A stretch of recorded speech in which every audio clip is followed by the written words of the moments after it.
Trop, c'est trop. Un mort et un blessé aujourd'hui à Bordeaux. Un homme a été poignardé en pleine rue. Pour moi, c'est un attentat. Bien sûr, on va encore nous répéter que c'était une personne qui avait des troubles psychiatriques. Non, c'est un attentat. Encore sur le sol français, encore des Français qui meurent sous le joug de l'islamisme radical. Il faut y mettre un terme absolument. Quand est-ce que les Français vont se réveiller?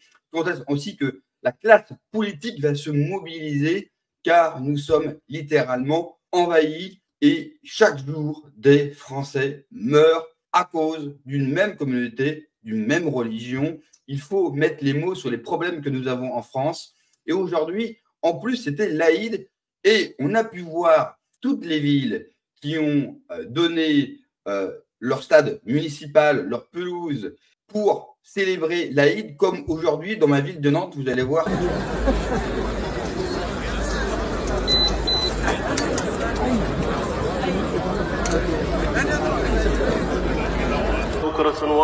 En plus de ça, nous avons eu notre cher ministre de l'Intérieur, vous savez, l'homme qui est censé protéger les Français, eh bien, qui a célébré un bon Aïd aux musulmans. Je ne vois pas le rapport. Un politique français, un ministre français et surtout de l'Intérieur ne doit pas souhaiter un bon Aïd, tout simplement parce que ce n'est pas une fête française. Les seules fêtes qu'on doit célébrer, les seules fêtes qui doivent être célébrées par les hommes politiques français, ce sont les fêtes chrétiennes, nos fêtes, notre culture. Nous n'avons pas à leur donner des pelouses de stade pour qu'ils puissent célébrer l'Aïd. L'islam n'est pas une religion française, mais ça vaut aussi pour le bouddhisme, pour les juifs, pour n'importe qui en France. Ils peuvent bien sûr célébrer leur religion, mais dans le cadre privé, chez eux. En tout cas, à l'extérieur, nous n'avons pas à subir leur religion. Deux, nous n'avons pas à subir leurs revendications.